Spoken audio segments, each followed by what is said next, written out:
Naročimo kapučino, izpovemo ljubezen, hvalimo iz srca, preklinjamo, pravljamo in zavračamo, vse z dihanjem in odpiranjem ust, da bi ustvarili zvok.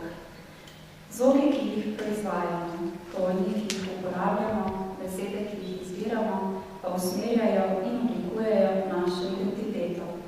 In o vsem tem bosta danes v teoriji in praksi spregovorila Mirela Smajić, predstavnica založbe Primus, ter naš lokalni umetnik in glasbenik Toni Alvar-Ivanček. Izvolite. Hvala lepa. Lepo, toplo pozdravljeni na prvo letošnje srečanje znotraj cikla predstavitev in pogovorov izbrano s Primusom, ki ga se ustvarjamo skupaj z Brežiško knjižnico.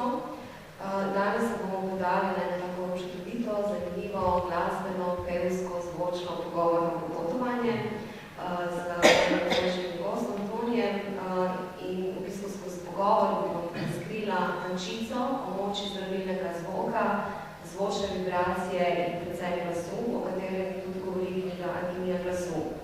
Avtor knjige je Stuart Pearce, mednarodno priznan učitelj glasu, retorik in zvočni zdravilec, ki je pomagal umetnikom, zvezdnikom in ustvarjalcem londonskega gledališča Shakespeare's Globe in seveda ustvarjalcem Akademije za dramsko umetnost Weber Douglas.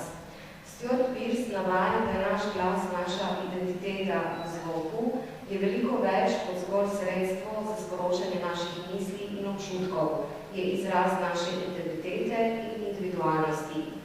Naša glasna nota, ki jo bomo danes v drugem delu druženja odkrivali, je v bistvu barva in resonanca našega glasu, s katero uskladimo naš celoten um in telo, s tem pa postanemo bolj privlačni in bolj prepričljivi. Knjiga razsvetli pot, na kateri lahko preobrazimo in obogatimo svoje življenje z močjo raznega glasu. Knjiga torej ponuja vpogled v izvor zvoka, maske glasu, dih, glasno noto, čakre in auro, zdravljenje zvokom ter svete besede. Torej, v drugem delu današnjega druženja bomo izvedli praktični del in poiskali svoj glas in svojo noto. Pri tem nas bo vodil Toni Alvar-Ivanček, naš lokalni umetnik in angelski svetovalec, ki se z umetnostjo srečuje prek petja in poezije. In Toni za glas pove, da je to človekova osebna izkaznica, ki v sebi skriva veliko moč osebne transformacije. S petjem povezujemo fizično telo z lastno življenjsko energijo. Zvok je lepilo enosti, petje pa nas popelje v prostor brez časovnih omejitev. Tako nam pomaga z varnim prostorom, ki sprošča in umirja analitični um, ter na tak način doprinese bolj umirjenem celostnem življenju. Petje odpira vrata miru, mirnosti in umirjenosti v našem življenju. Z alkimijo glasu se vrnemo v svoj lasten naravni glas, glasno noto, glasno moč. Toni, dobrodošel in hvala lepo, da si se odzval v miru. Hvala za to. Jaz verjamem, da veščina tukaj pozna, ampak vseeno za začetek prosim, da poveš svoje začetje v tem glasbenem popotovanju. V bistvu so začetki z glasom, pa z zvokom, pa s petjem sem celo življenje povezan, prihajam iz take družine, ki je pevska. Bil sem pa kot otrok, mladostnik, sem bil zelo bolan, oziroma imel sem atopijski dermatitis, katerega vzrok nikoli ni bil ugotovljen. Ampak sem v bistvu hvaležen za to, ker me je vse to skupaj raziskovanje vzrokov, kaj bi bilo za to učenje o samem telesu, kak sploh je odziv telesa takrat, ko se take stvari začnejo. In sem tu zelo veliko informacij dobil naenkrat. Potem sem pa srečal na enem izobraževanju za jogo smeha, sem pa srečal himalajske sklede, šruti, gong in tako. In seveda tudi ta glas, na tak način pet oziroma dela z glasom in s telesom. Kaj pa bi se zate zelo pomenila, alkimija glasu, več pa bolj podrobno, če to poveš? Ja. Sama beseda alkimija opisuje v bistvu združevanje različnih delov v celoto, skozi neko aktivnost, skozi neko dejavnost. In alkimija glasuje ravno to. In pri delu z glasom delamo svojo notranjost, svojimi občutki, čutenji, čustvi. In skozi glas se zaradi tega lahko sliši in zazna v bistvu, če nas kaj boli,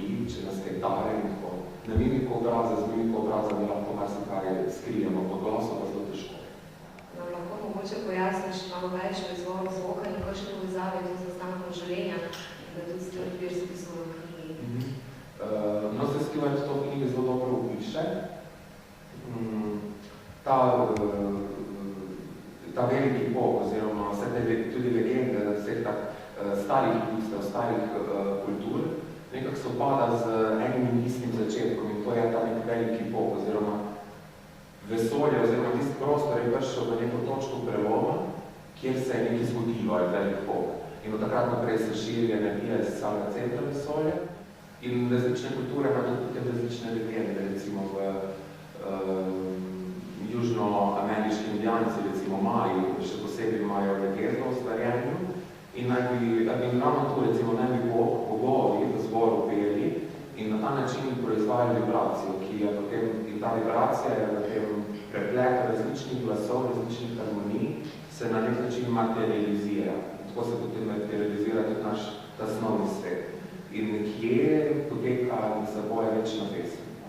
Ker je večina, recimo, stvari in tehnik, ki je tu v tej knjigi opisano, je prihaja iz egipčanske mistične šole, pomislove. In zvok je bil, recimo, v Egiptu posebnega pomena je imel in piramide najprej bila zgrajene s pomočjo zvoka. Recimo, te kamenodobne kulture, recimo, katere, ne vem, bosanske piramide, potem tukaj v okolici rimskih topic v Sloveniji, pritarno odkrito v bistvu svetišče. Tudi oni so se zavedali moči zvoka in še posebej glasu. In tudi ta svetišča naj bi bila zgrajena s pomočjo zvoka. Čisto konkretno 5 ljudi, ki so peli ali pa proizvali nek ton, so pač neko gravitacijo okrog tega predmeta naredili, so ga lahko pač upravljali in z njim delali. Zato imam skler danes sabo. Ravno zaradi tega, ker mogoče, če si predstavljate, da je naše telo tale skleda, tole udarjava po naša misel in se ob stiku enega in drugega se zgodi magija, se zgodi ta alkemija glasu. In zaradi tega mi čez glas lahko zaznamo, v kakšnem stanju je človek, je iskren človek, v tega zadnju, je ta človek sproščen in tako. Ton glasu pogosto pove o nas več kot besede, ki jih izbiramo. Zdrav, dobro, ravnovešen govorec ima na primer bogato glasovno modulacijo in jasen vokal, kot da bi pri govoru pel besedje. Glas govora, ki se počuti slabo, ki je bolan ali potrt, pa je lahko pridušen, napet ali zaprt. V slednjem stanju se naša želju stisne, ton glasu pa postane rezek, se ga zadržimo v krlu, kot bi sedli na svoj glas, da ne bi znali svoje prave narave. To je tako, kot če bi si predstavljali, kako zveni mladostnik, ko se počuti krivega ali mu je neprijetno zaradi slabega vedenja. Pravzaprav tudi na poti dozorevanja glasu, v bistvu vplivajo razni izpostani družbeni, okoljski, kulturni dejavniki, in v bistvu vse to vpliva nekako na ustvarjanje teh mask glasu. In kaj nam lahko veš o teh maskah? Ja, maske glasu so v bistvu vzorci, prepričanja in načine delovanja, ki jih imamo. In so lahko pozitivni ali negativni. Najbolj se zapletamo tukaj, ker gremo mi sami soditi naše odzive. To sem dobro naredil, to sem slabo naredil. In tukaj že zgubimo, bitko sami s seboj.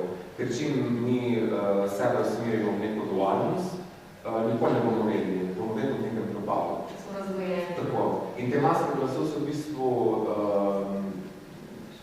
skozi glas mi slišimo, recimo, ne vem, vsak človek, in je nekaj, ko sem že prej rekel, je to čisto neodvisno od posluha. Glas je vibracija in mi lahko slišimo, recimo, ko nekdo sporoča nekaj, iz kotom govori, a govori mogoče iz glave, pa manj bolj nosijamo se skupaj, ker to, če mi nosijamo, ali če mi, to je ravno ta lastna nota, no? Ki se zakrije s temi maskami. Zato, ker mi, recimo, kot če mali otrok, smo zelo veliko krat cenzurirani. Ne tega zdaj, ne to pa ni tako, ne smeš tega.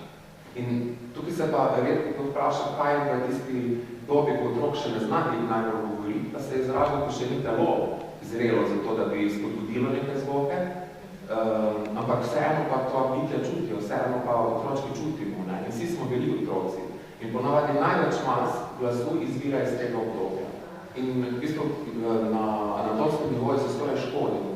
In zaradi tega, recimo, marsikdo ima v telesu razne bolečine, zakrčenosti in tako. In za lastno noto, ki je v bistvu ni niti povezana s kakršnokoli duhovnostjo, ampak je ena čisto taka anatomska točka znotraj telesa, ko bomo bolj v drugem delu spoznali. In ko mi pridemo v to točko, je to tista točka, iz katerega mi največ energije v govoru, ob samem sporočanju, sproščamo. In ko pridemo mi v to, v ta razpon, tukaj med grlom, pa nekako med želodcem, recimo, in ko mi najdemo, kje je tista najbolj udobna točka, iz katere mi nekako vibriramo ven, to vibracijo po celem telesu čutimo. Mi dejansko v svojim glasom lahko razgradimo, lahko vse tisto, kar nam Glas je samo tole, recimo, vibracija. Kot da imate himalajsko pojoče posodo, ki nose nekako. In recimo grlo, čisto anatomsko, sapnik rezonira. Zato je tukaj, recimo, sploh pri moških, Adam povedalo, da imamo nižji glas lahko, recimo. Ženske tega nimate že avtomatsko, ne? Gremo gor. In tukaj je zelo zanimivo primerjati, recimo, moški-ženski glas. Ne? Moško telo smo nekaj zmore neke zvoke proizvajati. Ne? Žensko telo ene, recimo.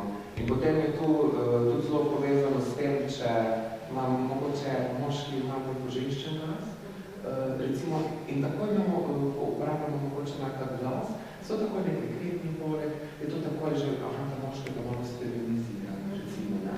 In tukaj že mi lahko vidimo svojo lastno masko, ki je imamo. Ne, ker to, kar nek človek govori, je to njegovo, ne? Se pravi, če mi to pazimo, pa ne smoti, imamo mi problem, ne on, ne? Recimo, isto z ženskami, recimo, ki imajo močna telesa, močne glasove, možače. Ponavadi, če tole tudi je kakva plaka, recimo, tako je čisto direktno, ne? Ja, kako te to ni ženska, to ni človek, recimo, ne? In evo, tu pridemo do teh mas, ko je pri sebi lahko opazimo in vidimo. Kako dojemamo okolje, kako dojemamo ljudi v okolju in kako vpliva potem na nas, na način delovanja, ki imamo. Ali na naš glas vplivajo tudi čutila? Ja. Nekako? Recimo, če sodobni način življenja je zelo lent, zelo smo občutljivi, recimo, na prepih, na odprta okna, na bose noge, na mokro glavo, recimo, ne? In ko mi gremo v naravo, recimo, iz enega taka okolja, recimo, če delate mogo za računalnikom, ali pa za ljudmi, če grede vse enkrat na dan v naravo, tudi tako, ko je zasnežena, pa je formalizno, recimo, potem je čisto drugačen glas. Zato, ker okolje na nas vpliva, da nekaj zvoke proizvajamo. Pa ne zvoke, ampak da gremo v neko frekvenco, iz katere govorimo. Recimo, stvarstvo kot tako je, tudi naše čakre, recimo, so, ne vem, korejska čakra čisto na dnu, je rdeča barva, ima eno frekvenco, recimo, potem do oranžne čakre, in vsaka ima neko svojo frekvenco, in isto ima tudi naš glas neko frekvenco. In z glasom lahko ubijamo ali pa ustvarimo nekaj novo. In vsak zvok, recimo tudi glasbila, kakršno koli glasbilo, za enega zdravilo, za drugega popolnosti. In tu moramo sami sebe to spoznati, da smo samo zavestni nekaj po sebi, da ko vidimo nekaj, da moramo, to moram pa zavrati, to pa ni za mene. Ne? In recimo tudi tu notri Stewart zelo dobro opiše odgovornost, ki jo začutiš takrat, ko stopiš v lastno noto. Ne? Odgovornost. In zaradi te odgovornosti, ker moramo pa tudi govoriti, da smo izstrani drugi, tudi ni zavrnjeni. In to ne se sme poleti. Da smo v neki harmoniji za okolje. Tukaj v Brežice imamo čudovito more, jezero. Vse je super, vse je fajn.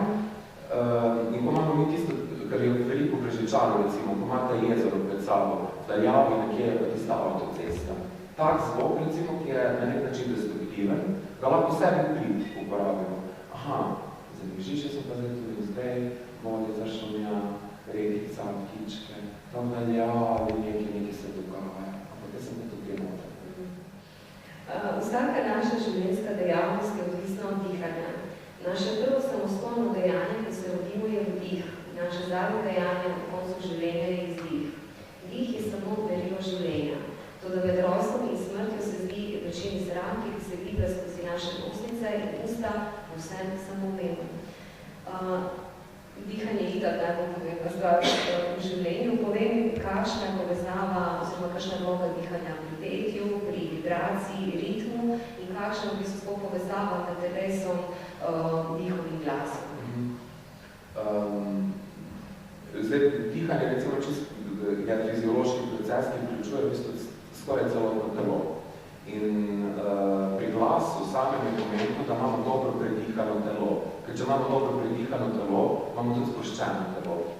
Pljuča so organi, ki so tukaj noter nekje, ampak je tukaj ogromno nekih mišic, tkiv, ki v bistvu zapirajo, pomirajo naša pljuča nas in so to vse noter zakrči nekak. Ne? In z tehnikami dihanja lahko svoje mišice ful sprostimo. In ko mi uskladimo dih, izdih, ko mi izdihu dodamo še kakšne vokale, recimo,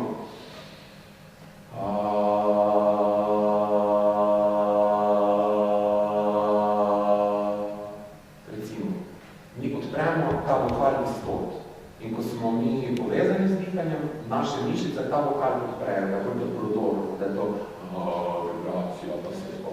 In ta vibracija je poleg tista, ki je pa recimo neka dodana vrednost naši lastni noti. Ker mi z dihanjem, s petjem, treniramo svojo anatomijo, naša drža se zboljša, dih izdih se zboljša, samo struktura našega tkiva se spremeni, recimo. Naše misli so zelo povezane z dihanjem in z ritmom. Recimo, to bi pa mogoče do ritma prišel. Ko smo mi, recimo, različni možganska valovanja, recimo, so povezane z različnimi čustvenimi stanji, ki jih mi doživljamo. In različna čustvena stanja, ki jih doživljamo, so pa povezane z različnimi dihi. Zato v jogi obstajajo nabor teh pranajan, s katerimi lahko si žalosten, dihaj to, si jezen, dihaj to, si pretirano vesel, dihaj to, si krmljen, dihaj to. Ne? In recimo, tako kot je nekaj časa se govorilo, recimo, hrana je naše zdravilo. Ne? V bistvu upam, da se je hitro začelo dogajati, petje je naše zdravilo. Ne? Zdaj pa o lastni noti, se počasi pridružujemo v tem drugem delu. Vsi smo edinstveni in vsak od nas ima svojo lastno noto, svojo lastno vibracijo. To je lastni zvok našega bitja, individualno, poseben in drugačen od zvoka vseh drugih ljudi.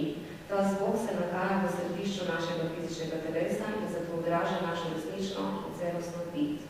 Nam boš povedal zdaj več bolj podrobno, kaj je to v bistvu, torej ta lastna nota.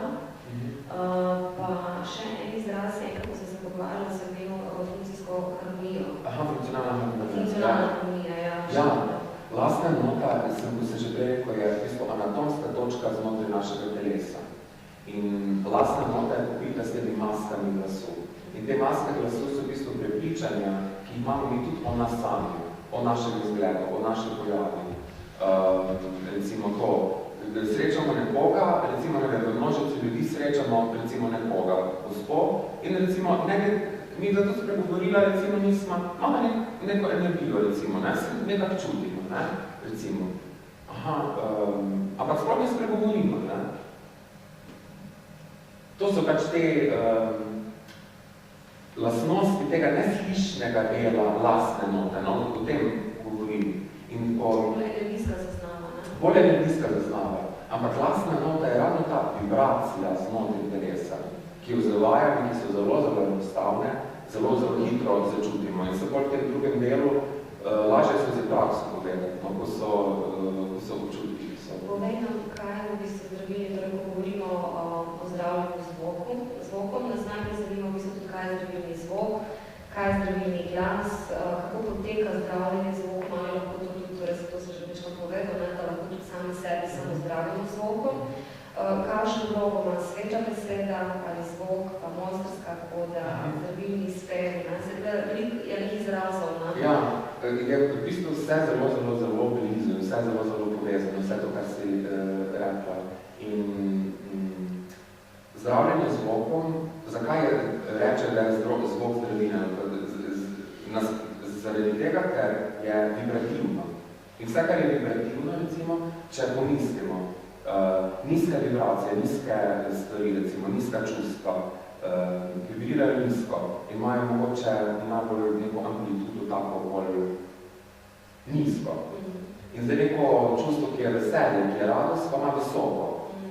In fizikalni zakoni so taki, da visoke frekvence pojejo te nizke frekvence. In zdravljenje zvokom je ravno to, da imamo mi, ne vem, v glasu, da imamo mi en razpon glasovni, ali pa da imamo mi instrument nek, ki ima zelo več razpon. Zato, ker konec koncev naša lastna nota je v centru telesa. In to je lahko rečemo samo en ton, ampak je ton onkraj tona. In je, recimo tudi, ko vsako govori, hkrati spušča več zvokov, več tonov, recimo, ne. To je, bolj se že tiče, recimo, overtoninga, recimo, petja, ne.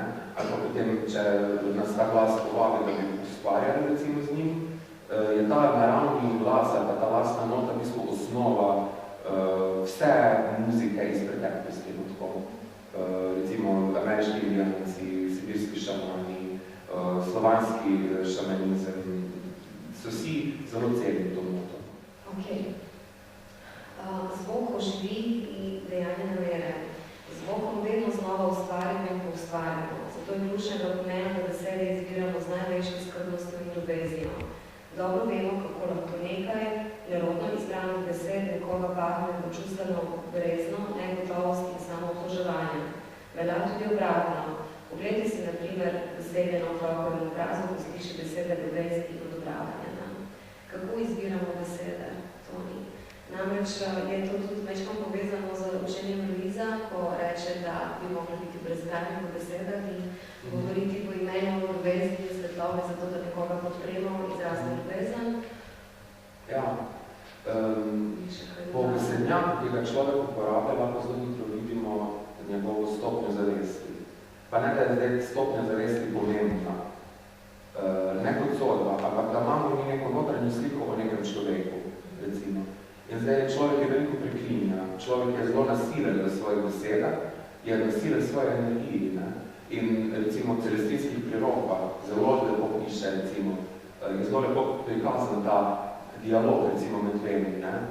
Vse v bistvu ponazorim lahko, ne vem, dva zaljubljenca, sta čisto tiho, pa primer, pa sta tako bolj tako, ker se slišite, ker sta tukaj noter, ker sta blizu, ker sta srcu, ne? Človek pa, ko sta pa dva kregata, recimo, je pa, so recimo enote v tej celestinski proroki, je prav videc napisal, kak energija deluje takrat, ko, ne vem, jaz bi zdaj tu začel na tebe kričati, pa zmirjati, pa tako, jaz te prav napadam na nekaj, recimo, in da nekaj dobim pod svoj plašč, recimo. In to je v bistvu čustven, to je energijski vampirizem, ki ga današnji svet zelo veliko polno. Pa tudi beseda do sebe, bodite nežni do sebe, bodite ne si budici govoriti, ne si debela sem govoriti, ne si stara sem govoriti, ne si tega govoriti, ker besede imajo moč. In ravno to je alkimija glasu, da se mi začnemo zavedati lastnosti, vibracije, ki jo mi dajemo ven skozi svoje telo. Ker zdravje, kaj je v bistvu sploh zdravje? Ne? So definicije razne, ampak recimo zdravje je za mene osebno dodeljeno kot ravnovesje in funkcionalna harmonija. Ne? Nihče ni v popolni harmoniji za vsem, niti za sami sabo, svojimi čustvi. Vsi imamo neke temne in svetle svetlobe. Kako smo mi zdaj funkcionalni s tem? Kako mi sprejemamo vse sestavine mojega bitja? Ne? Funkcionalna harmonija je pa ravno ta, da ljudi, ko pride do spora, da ljudi stopijo korak nazaj, pa opazujejo svoje misli, ne da grejo takoj v besede. Ne da se takoj, da iz uma govorim. In lastna nota tudi tu pomaga, da pridemo v ta del, v srčni del, kjer je ena čist druga inteligenca, kjer se stvari čisto drugačen način, kjer je enost, rečemo temu tako. In če je funkcionalna harmonija, je potem to skozi srce. In zato je ta lastna nota eno fino orodje, da ne glede na to, kakršnakoli situacija se zunaj našega telesa zgodi, imamo mi eno pot, pa možnost, da eno sproščenost, pa mir, rezonanco samim seboj vidimo. Zdaj imam še zadnje vprašanje, da je praktični del. Verjamem, da mnogi to zanima, mene tudi, zakaj nas je to strah javno nastopati in odkud sploh ta strah? Ja. Zakaj ga imamo vsi? Ravno to je povezano s cenzuro. Ne? Recimo pa sploh posebej v Sloveniji, recimo jaz osebno opažam, da so ljudi, mislim, fantastično, svetovno, mislim, na večjih področjih, ne samo recimo duhovnosti, pa tako, pa res imamo 100 ljudi v svetovnem merilu, ampak pride do te, ampak bom jaz kaj še počakal, bom pa jaz kaj še tiho, recimo, ne? In to se kaže skozi ta naš zgodovinski razvoj, recimo, da nikoli nismo imeli neke samostojnosti, da prave, da smo vedno v sebi, kot Slovenci, kot narod, bili, ampak upravljalo nas je pa nekdo drug, recimo, ne? In se tukaj zelo veliko vidi ta, kako odgovornost imaš ti do sebe, kot do državljanov, kot koncev, če vam čisto enostavno povem. Kako ti dojemaš okolje, v katerem se gibaš? Recimo, kaj ti dejansko misliš o Sloveniji? Recimo, sicer sem šel res bolj nas široko, ampak to lahko zamenjamo, recimo, predno vemo javno nastopa, moramo dobro vedeti, zakaj mi nastopamo, pa kaj je naš namen. Samo ti te stvari, recimo, ostalo pa prv vse se nekaj preplete. In več kot tudi uporabljamo ta vlastno noto, svoj naravni glas, bolj si zaupamo. Ne? In bolj smo sproščeni. Bolj smo sproščeni pravzaprav sami sabo, ker se mi zdi, da je tudi to del naš sodobnega življenja, ker smo zelo hitri, in v bistvu moramo tako neko sliko, neko tisko hitro narediti, in v bistvu nekako se bojimo spustiti vse tega sebe iz sebe. Pa veliko je to, ko gremo na oder, recimo s predsodki, recimo to kot sporočevalec nosimo v sebi s predsodki do občinstva. Te ljudi me bojo tako kako slišali, te občinstvo bo pa ta, si pa to mislo, pa to pa ne vem kaj. In pa mi pridemo in se srečamo z enim človekom, ko smo si ga mi skreirali prej, in mi to začutimo. In tu so pa te občutki, tu je ta vibracija, tu je ta v bistvu holistična rezonanca, ki je ne moramo z možgani razumeti, ko moramo čez izkušnji pa sebi zaupati. Jaz sem pa res to doživel. Ne da konstantno zunaj sebe iščemo potrditev za čutenje, ki ga imamo. Ne? In se to potem tudi kaže na tak način, da recimo sploh ljudi, ki so zelo izpostavljeni, pa recimo jim je služba, da javno nastopajo, recimo, ne?